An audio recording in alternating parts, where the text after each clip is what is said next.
planes and missiles, and we make the best military equipment in the world by far. We have new things coming out that are beyond belief, and I'm very excited about the Golden Dome. It's going to give us very strong protection. We've already started that, but they had courage, because somebody has to use that equipment, and they fought with tremendous courage, and they continue to fight with tremendous courage. But they don't have. They're losing on equipment, and Russia's really taken a very positive, very strong. I mean, what they've done the last couple of weeks. Without military reasons. So what they are doing is 700 drones a day, missiles, bombing cities. This is not because of military goals. It is just creating panic, keeping people out of their sleeps, hitting towns. It's really terrible, and it is meaning a lot of people lose their lives, but also the infrastructure, whole cities being they're wiping out the electric. It's going to take years to rebuild it. That's going to be the next problem. Because, but that's going to take a long time. Cities, many of the cities are knocked down to the ground. Many of the people have left, but many have stayed. I don't know. They actually stay.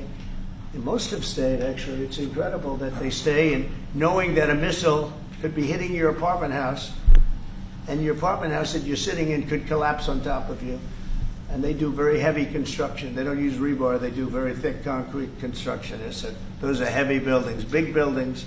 And heavy buildings, and they collapse like they're made out of paper. It's unbelievable to see this happening with people, so many people being killed. So we think we're going to make progress, and we hope we're going to make progress. In the meantime, we're going to get you good service on what you need. And we really became friendly with NATO this last meeting. You know, we went from 2% to 5%, which everyone said was not even a possibility. They weren't paying 2%. Many of them were paying much less than 2%. But even those, since you became president, all committed to the 2% before the summit. And now collectively we committed to the 5%. That's right, they did. And they've been very good. And I think I made a lot of friends over there. We had a couple of days of very intensive talks. And they're great people. They're leaders of countries. Leaders of countries. Many of them great countries, some of them smaller countries, but for the most part, I'd say very solid, strong countries, and very successful. Some of them are among the most successful countries in the world.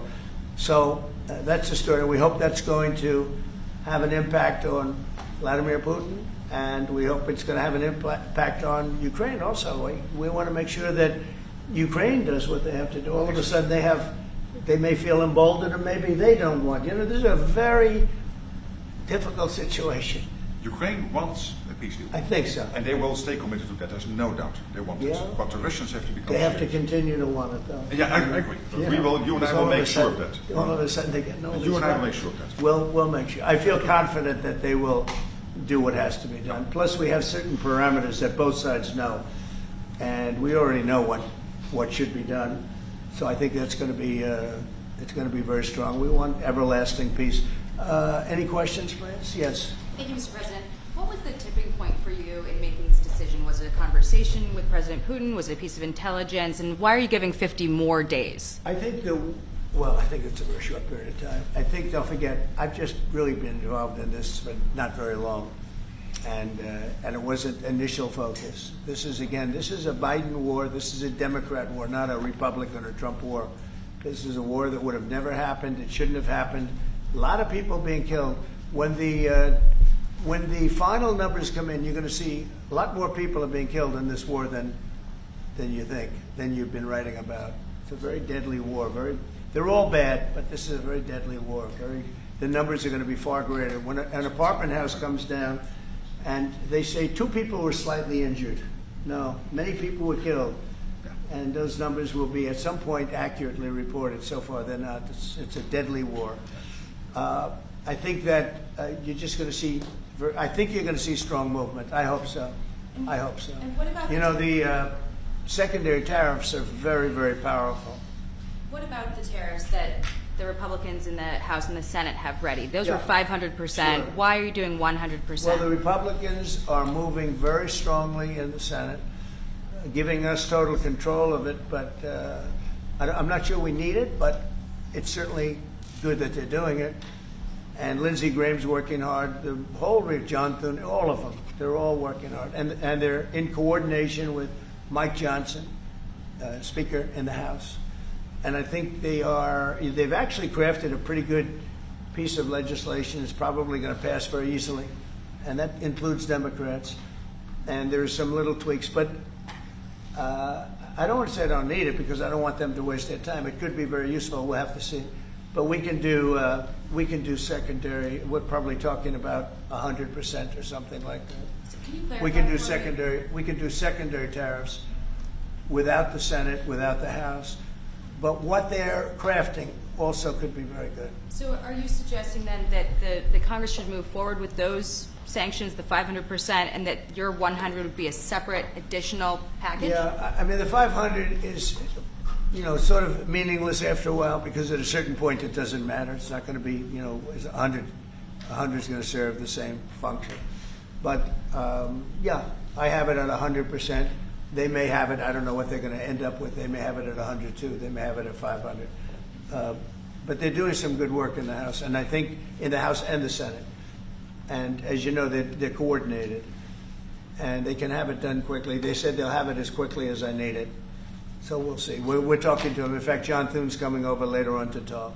Did you call for it yet? Yeah, he's gonna come over. Thank you, Mr. President. Is it your view that Vladimir Putin mischaracterized his dedication to? Is it your view that Vladimir Putin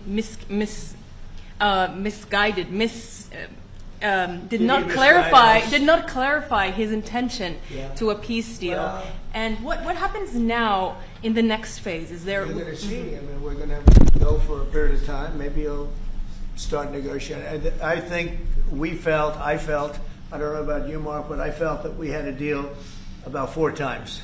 Mm-hmm.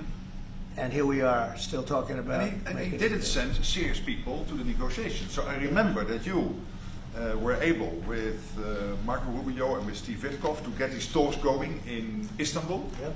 I remember I was myself in Turkey for NATO business in May, and we really put pressure on the Ukrainians to send a senior team into Istanbul, and they did. But then the Russians came up with this historian explaining history of Russia since 1250. We thought, and I thought, we should have had a deal done a long time ago. But it just keeps going on and on and on. And every night people are dying. A lot of people, a lot of Russian soldiers are dying, by the way. And a lot of Ukrainian soldiers too. But a lot of Russian soldiers are dying. 100,000 Russian soldiers since 1st of January.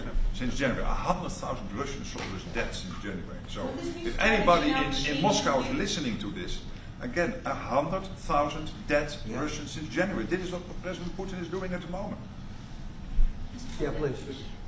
Will these be Patriot missiles specifically, or Patriot batteries that you're planning? And Everything. when do you everything. It's Patriots. It's all of them. It's a full complement with the batteries. And when do you expect them to arrive in Ukraine, sir?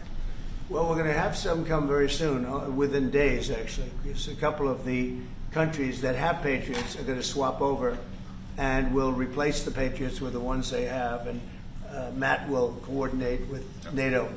But so it's going to be, they're going to start arriving very soon. And this afternoon, Boris Pistorius, the German defense minister, is visiting Pete Hegseth, the Secretary of Defense, and we'll discuss also, I think, on this whole Patriot thing. Norway is involved, so that's on the Patriots, but this whole deal is also about missiles or ammunition, so it's broader than Patriots.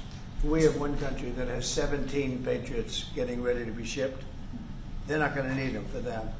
So we're going to work a deal where the 17 will go, or a big portion of the 17 will go to the war site. Mr. President.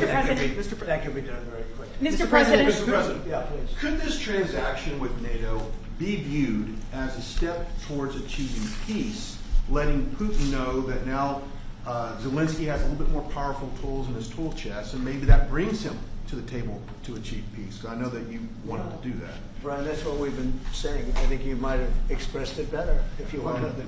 I'm just That's trying to exactly what That was a summary. That was a nice summary. I think he's done better than us. He's a very good guy, I can tell you that. But no, it's well said. Yeah, I think this is a chance at getting peace. Or it's just going to be the same thing. I have to tell you, Europe has a lot of spirit for this war. A lot of people, when I first got involved, I really didn't think they did, but they do. And I saw that a month ago, and you were there, many of you were there. the level of esprit de corps, spirit that they have is amazing.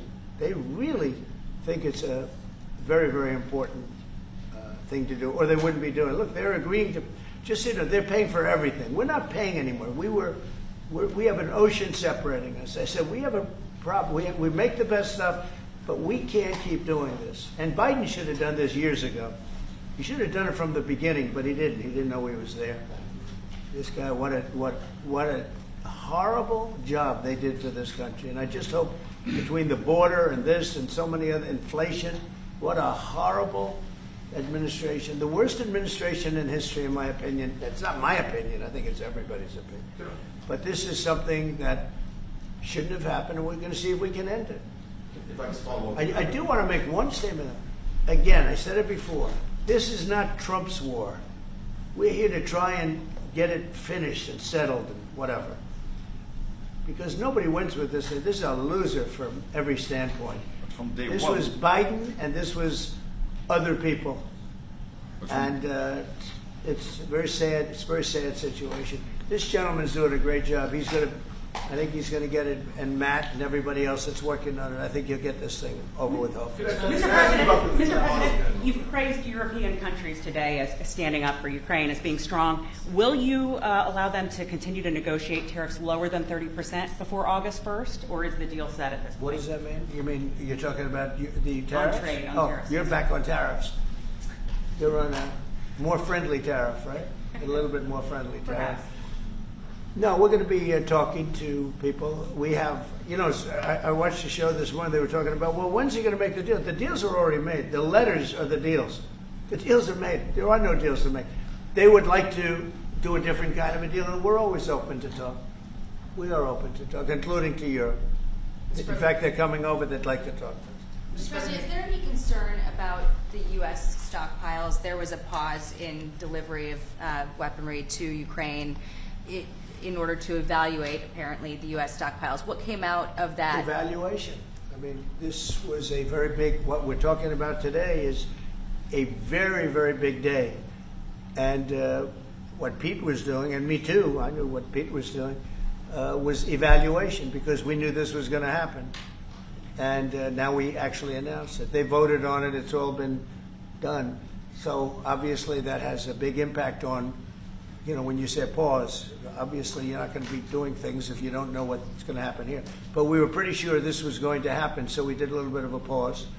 But this is a very big event today. This is something very big. If Putin escalates further, how far are you willing to go in response? In what? How far are you willing to go if Putin were to escalate, send more bombs in the coming days? Don't ask me a question like that. How far?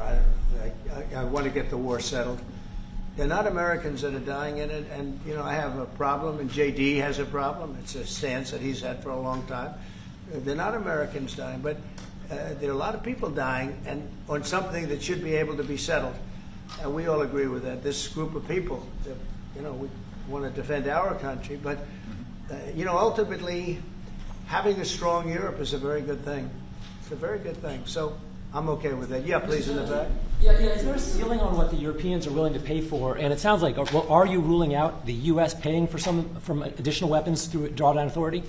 Shall I try to answer that? Because basically what the president is saying, that he is willing, of course, taking consideration what the U.S. needs itself. So it's not that you can have a shopping list and you can order whatever you want, because the U.S. has to make sure that the U.S.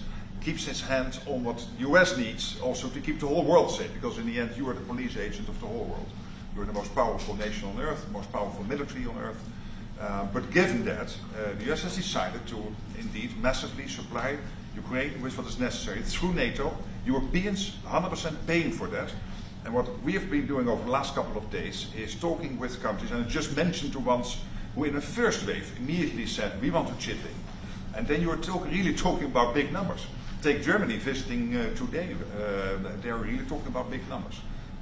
Can we get some clarity? I will say that I spoke with Germany, spoke with most of the larger countries, and they are really enthusiastic about this. They want to, and they're willing to go very far. I will tell you, as per your question, how far would I go? They want to go very far. They don't want this to happen.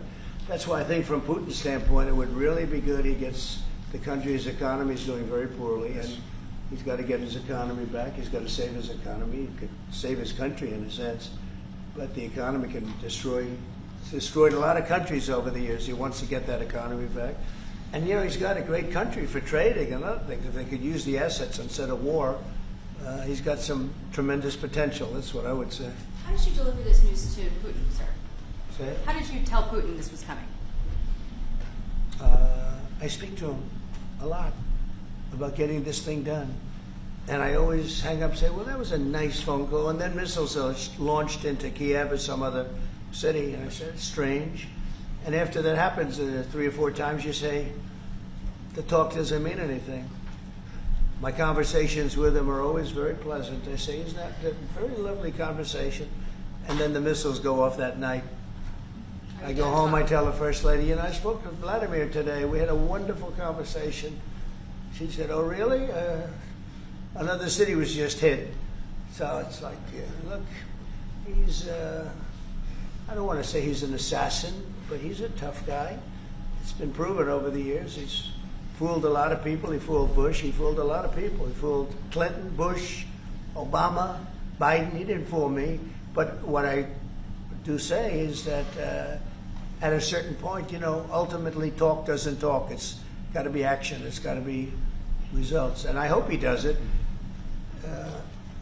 It's potentially such a great country to be wasting so many people on this and the money. And look at what's happened to his economy. Look at what's happened. So, and with the threat in 50 days, yeah, the economy will be hit very hard. I mean, look, I hope he's going to do it. He knows the deal. He knows what a fair deal is. If there is such a thing as a fair deal, there's no winners here. This is a loser. This is a loser. And I dealt with him from the beginning.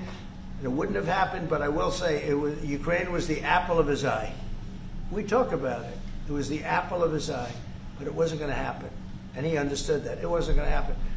And then I noticed, after I was out, I noticed soldiers forming at the border. Yeah. And then I heard horrible, stupid things being said from the other side. And I said, they're really handling it very, very wrong. It's a shame. Yeah. Can I add one thing, and that is about President Trump, because you came in office in January. On the 12th of February, you had your first phone call with Putin. I think you did exactly what I hoped you would do. That is breaking the deadlock, starting the conversation, because you have to test him. I know Putin very well from the days when I was Prime Minister in the Netherlands. You have to test him. And you did this, and you really gave him a chance to be serious, to get to the table, to start negotiations. Steve Witkoff, Marco Rubio, we all tried to help you. But you've now come to a point where you say, well, hey... We actually thought we had probably 4 times the deal. Yeah. I mean, you would have called and you said, Yeah. this looks good. Yeah. And then the deal wouldn't happen because bombs would be thrown out that night and you'd say, we're not making any deals. It was like... But you breaking the deadlock was crucial because you had to start that process. And you were the only one who was able to do that. I think we'll get it done. Do you think he's reasonable enough to negotiate an end to I think we're this? going to get it done. I think, look, this is a very powerful situation. You have very wealthy countries buying the best equipment in the world. And we have the best equipment in the world. We make equipment like no other. You know, our submarines, nuclear submarines, are so powerful. They're the most powerful weapon ever built. And we have the best in the world they're 20 years behind, 25 years behind us. We have the greatest equipment anywhere in the world. I just hope we don't have to use it. Yeah, please. Thank you, Mr. President. On a separate topic here, President Biden, of all people, spoke to the New York Times over the weekend. He did not speak to them on the record during his time in office at all, but he spoke to them recently. And he defended his use of the auto pen and said that he signed off on every decision. But at the same time, the Times reports that he did not individually approve each name for the categorical pardons that applied to large numbers of people. What are your take on that? Any new revelations from that? Well, I mean, you're talking about the auto pen. Look, the auto pen, I think, is maybe one of the biggest scandals that we've had in 50 to 100 years. This is a tremendous scandal. And I know the people on the other side of the, see that desk, that Resolute desk? Unfortunately, he used it before me. But, you know, we have our choice of 7 desks. They're all beautiful. but I chose the Resolute, and so did he, unfortunately.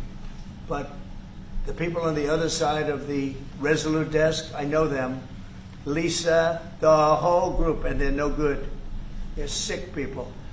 And I guarantee you he knew nothing about what he was signing. I guarantee it.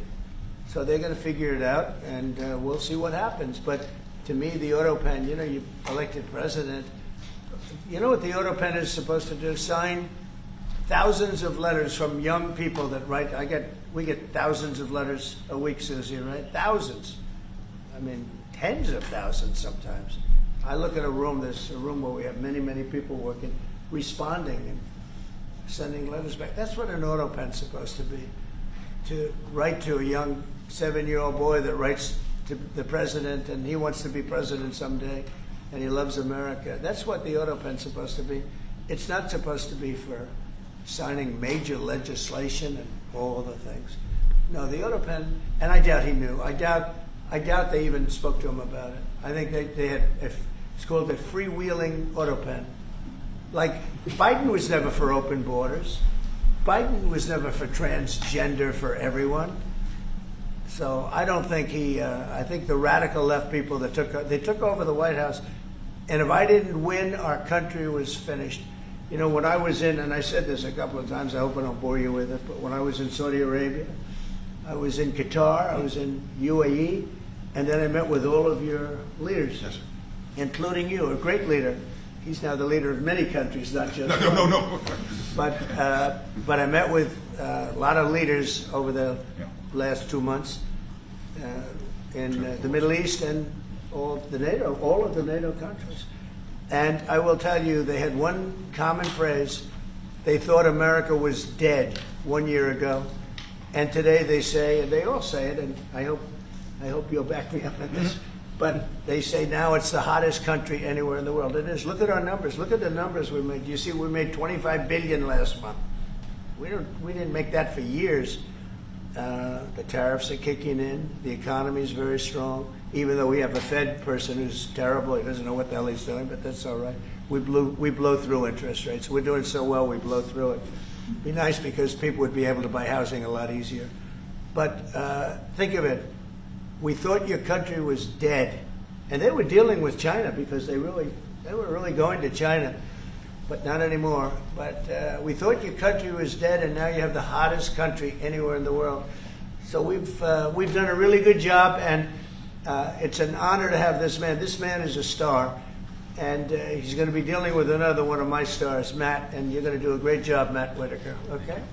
Thank you very much, everybody. Thank you, guys. Thank you, guys. Thank you, guys.